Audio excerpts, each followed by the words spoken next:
Bonsoir à tous, jeudi 13 juin, bienvenue dans le 7-8 journal de TV 78. Tout de suite, les titres de ce journal.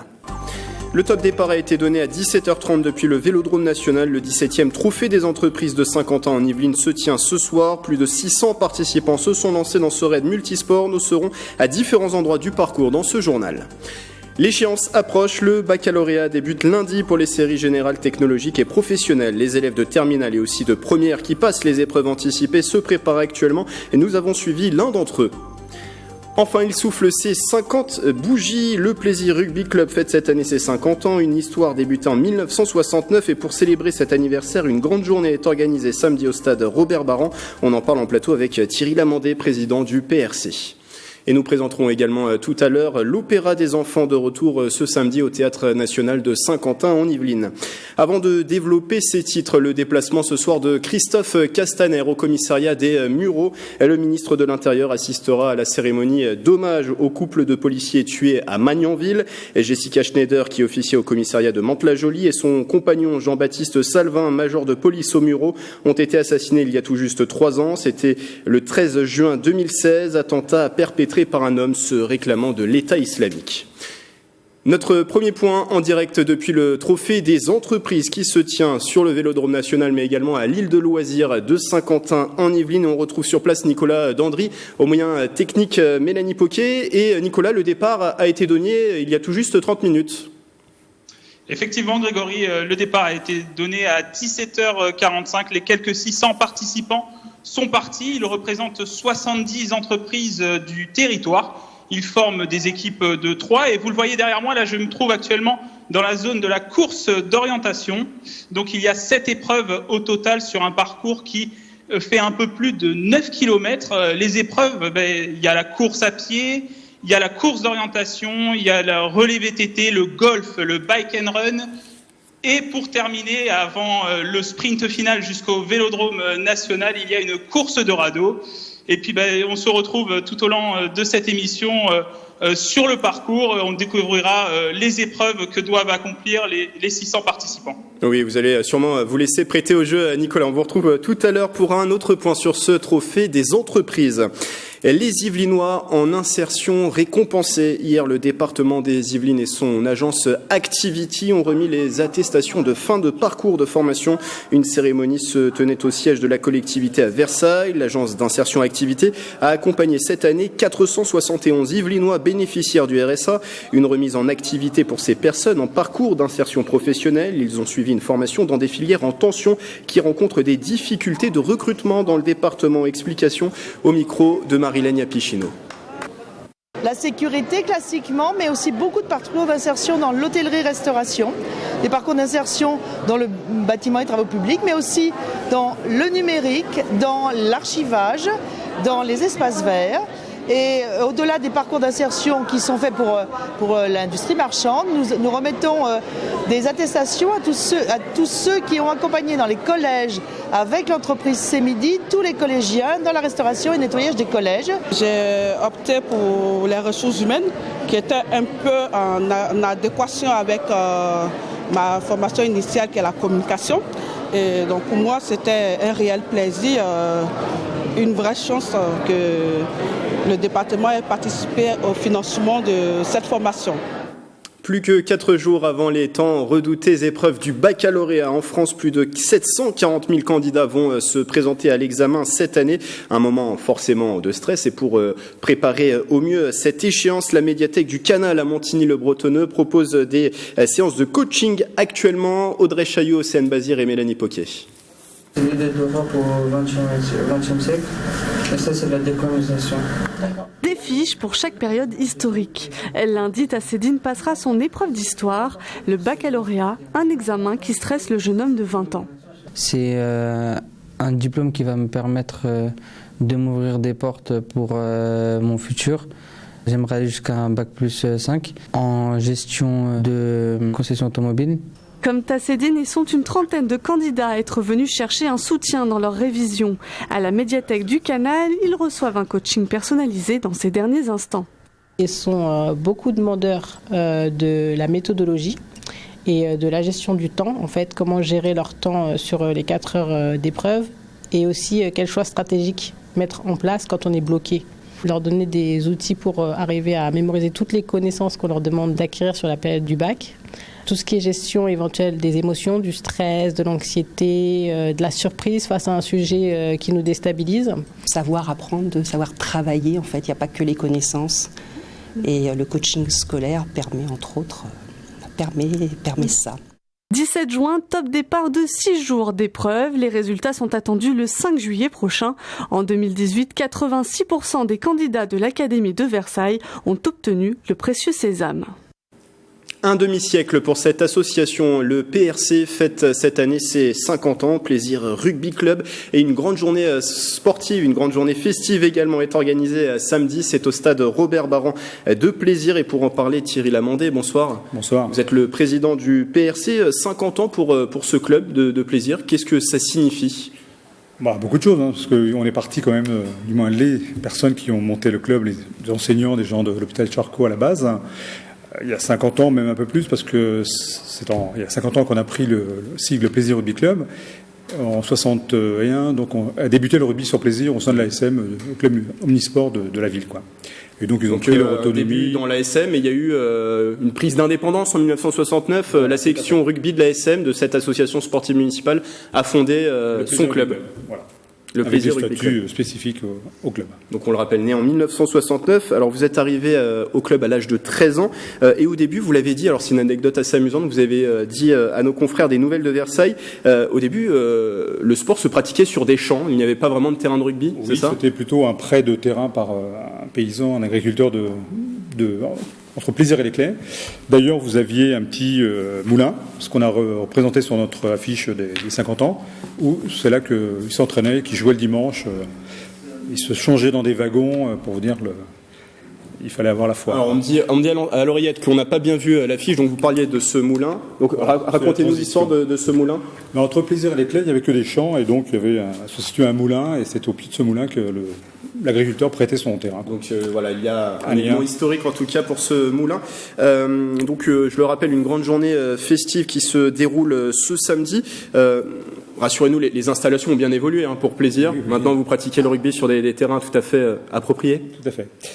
Oui, c'est sûr que là, au niveau de la municipalité, il y a eu un gros effort de fait, et aussi avec tous les services des sports et autres, donc on a quand même un bel outil. Et bon, je dirais qu'au niveau même en Fédéral 1, il y a des clubs qui n'ont pas ces moyens de travail. L'histoire du Plaisir Rugby Club a été notamment recensée dans ce livre qui est paru l'année dernière, je crois, et que vous pouvez toujours vous procurer sur le site du Plaisir Rugby Club.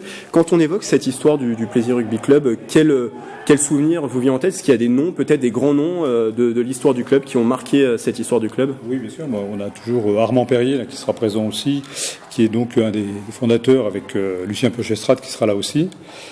Je dirais que c'était ces gens-là qui ont démarré avec des bédaines, tout un tas de personnes, des gens qui sont plus là. C'est pour ça qu'on a voulu faire ce livre et un peu ne pas oublier les gens, parce qu'au fur et à mesure, on oublie, c'est malheureux. Et donc, on est assez sur cette histoire du club. Alors aujourd'hui, le PRC, c'est l'un des clubs phares de rugby dans les Yvelines. Il y a une équipe minime qui a été sacrée championne d'Île-de-France cette année. Les seniors qui évoluent depuis 2 saisons en Fédéral 2, qui est le 4e niveau national. C'est-à-dire que les résultats sont au rendez-vous. C'est un club qui a bien évolué depuis sa création. Oui, sachant qu'on était déjà allé en Fédéral 2 il y a une vingtaine d'années. Après, je dirais que actuellement, la Fédéral 2 s'est bien resserrée. Ça équivaut presque à une Fédéral 1 de l'époque, que le groupe A était à 80 clubs. Donc, maintenant, on est effectivement au 4e niveau. Mais nous, on le fait avec nos moyens. Je dirais que c'est surtout la formation des jeunes du club. Il y a un angle fort sur la formation au club de Plaisir. Oui, puis on en est obligé quelque part vis-à-vis du budget. Puis quelque part non plus, c'est pas gérer des feuilles de paye, moi ça m'intéresse pas du tout. Donc on a, je dirais, à peu près 60% des jeunes qui sont issus de l'école de rugby des cadets juniors. Le reste, ce sont des joueurs des alentours qui viennent nous aider, qui veulent jouer à ce niveau-là. Et ça représente combien de licenciés aujourd'hui ? 400 licenciés, dont 150 avec l'école de rugby jusqu'au minimum. C'est important samedi d'organiser cette grande journée festive, de pouvoir célébrer cet événement avec tous les adhérents, les Plaisirois, peut-être aussi les Yvelinois. Oui, sachant qu'on a beaucoup aussi de provinciaux, parce qu'on s'aperçoit que beaucoup Plésirois repartent même en province, même s'ils ne sont pas natifs. Et donc, on a beaucoup de personnes qui montent du sud. Là, on a à peu près, à la soirée de demain soir, 300 adultes et une centaine de jeunes. Ça fait 400 personnes, quoi. Et quel est le programme de la journée? Ça débutera aux alentours de 10h30 au stade Robert Barran. Donc le matin, c'est consacré à l'école de rugby avec une opposition contre notre club de Montfort-l'Amaury. Et puis après, à partir de 13h30, on a les minimes cadets. 14h30, c'est les cadets juniors. Et après, on a le match du gala à 16h30. Sans oublier de 15h30 à 16h30, les filles qui reçoivent des Écossaises. Et ça se terminera par une soirée, alors qui est malheureusement déjà complète, une soirée cocktail plus repas devant la finale du top 14 Toulouse-Clermont. Un petit pronostic pour cette finale? Match nul, prolongation. Match nul, prolongation. On verra ça, donc ça sera au programme samedi. Si on doit terminer cet entretien, quelle actualité, quel projet actuel mène le club de plaisir? Donc on a surtout on va changer un peu notre salle de réception au niveau du club. La mairie nous aide bien parce qu'on a récupéré un chalet. Donc un nouveau clubhouse à l'intérieur du stade. Qu'est-ce qu'on peut souhaiter pour les 50 ans de plaisir? On puisse toujours être en Fédéral 2 et puis que toutes les équipes se qualifient pour les championnats de France. C'est un peu le but, quoi. On vous souhaite bon anniversaire. Merci. En tout cas à Thierry Lamandé, à votre club Le Plaisir Rugby Club. Venez fêter ses 50 ans du PRC, c'est toute la journée de samedi à partir de 10h30 au stade Robert Barran de Plaisir. Et c'est un grand fan de rugby justement que l'on retrouve à nouveau, Nicolas Dandry, depuis le 12e trophée des entreprises de Saint-Quentin en Yvelines. Où est-ce que l'on vous retrouve, Nicolas, maintenant? Alors Nicolas Dandry qui peut-être du mal à m'entendre. Oui, effectivement. Vous êtes toujours sur le parcours, Nicolas. Parce que il y a du bruit ici.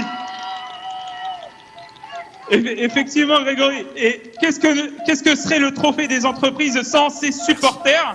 Donc voilà, qui font beaucoup de bruit.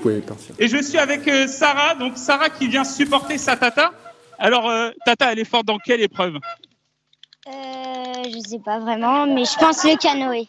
Le canoë, elle va gagner sur la course de radeau? Je crois, bien sûr. Et du coup, elle t'a dit pourquoi elle voulait participer, Tata? Non. Non, elle t'a pas dit? Non. Donc Sarah qui encourage sa Tata, qui travaille à l'agglomération de Saint-Quentin en Yvelines, et je suis avec Luz parce que la Sodexo participe au trophée des entreprises comme chaque année? Tout à fait, comme chaque année, depuis 4 ans. Depuis 4 ans, donc qu'est-ce qui motive, bravo à la Sodexo, qu'est-ce qui motive la Sodexo à participer à cette épreuve sportive? Je pense que c'est le bien-être et le bonheur des collaborateurs. Donc voilà, on est présent et on sera présent l'année prochaine. Qu'est-ce qui est important pour justement, ça renforce les collaborateurs, l'esprit d'équipe de collaborateurs? Tout à fait, l'esprit d'équipe. Je veux dire, partager une passion et surtout les supporter les passions. Donc, on est là, on est présent. Donc voilà la Sodexo et l'Encours aussi avec nous.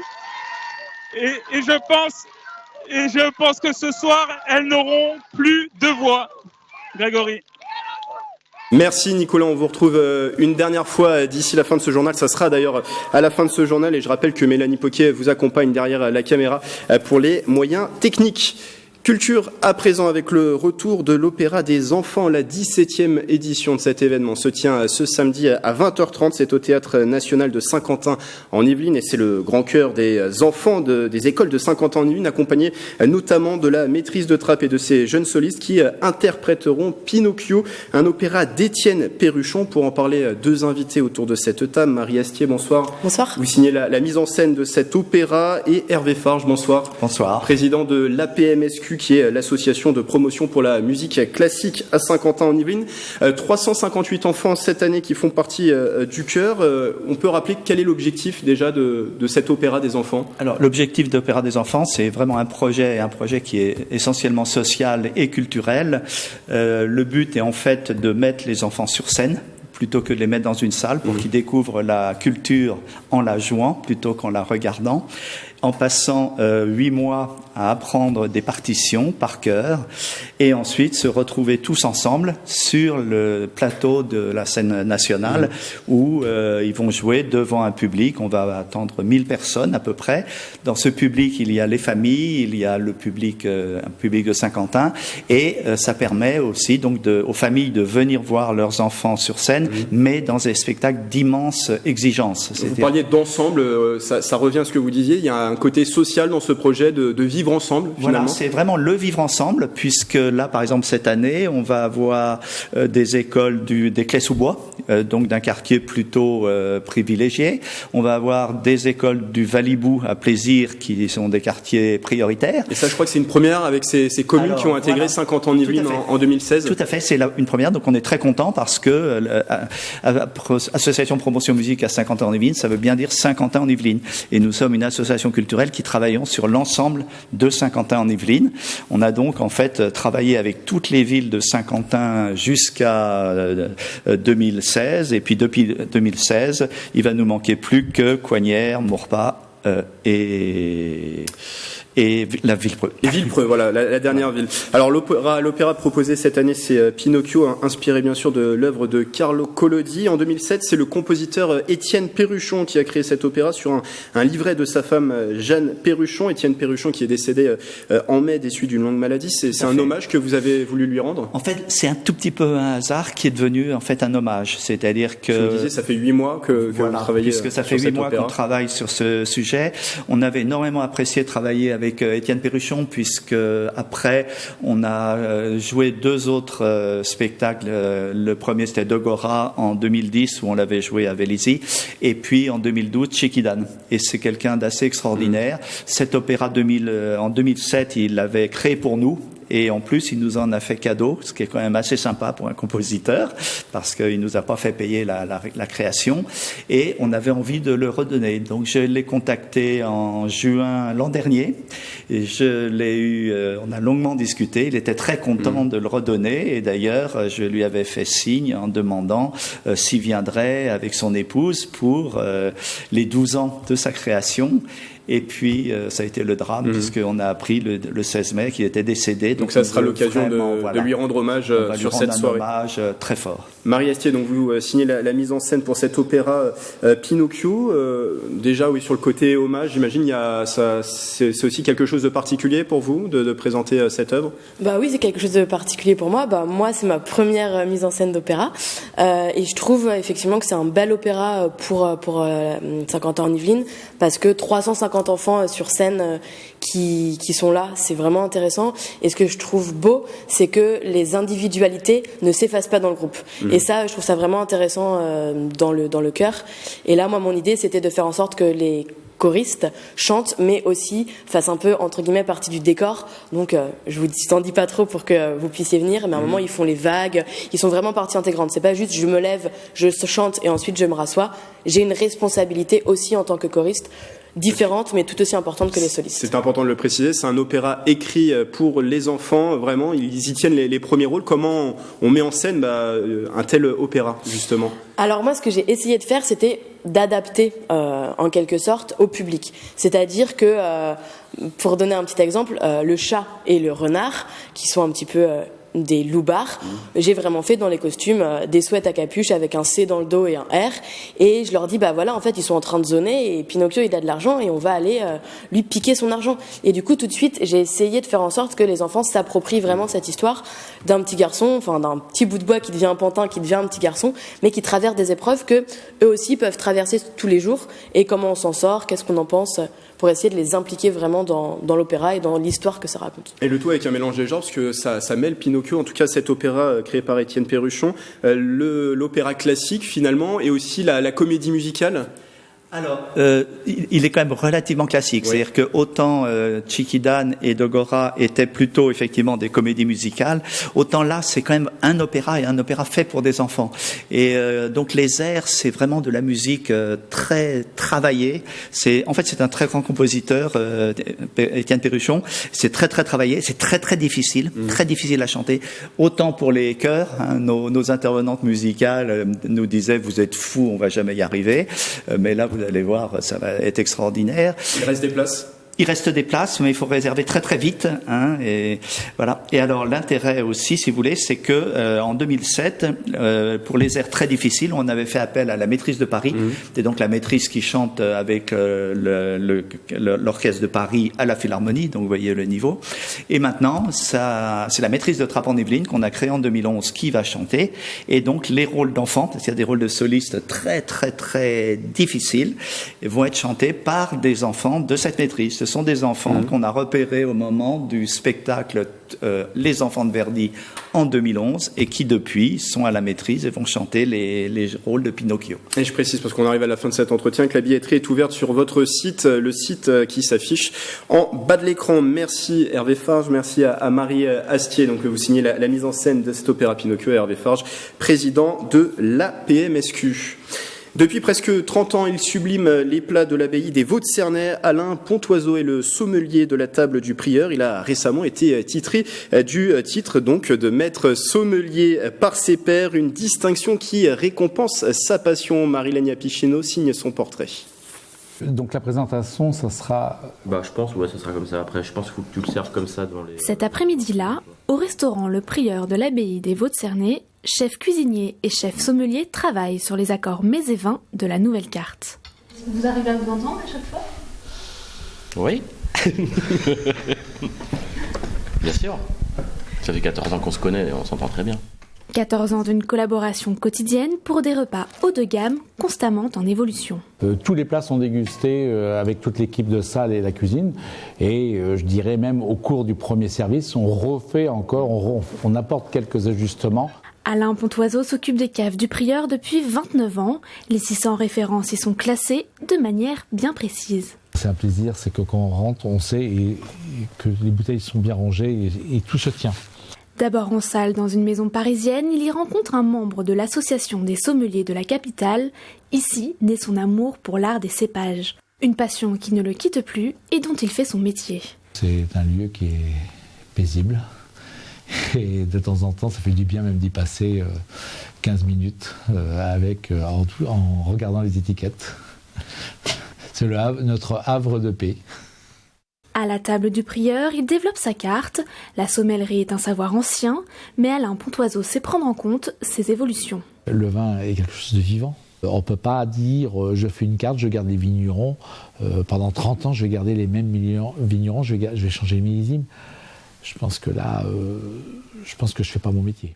Le sommelier gère sa cave, mais il travaille également en salle. 18 tables à conseiller à chaque service. Vous me mirez tous les verres avant de partir cet après-midi, s'il vous plaît.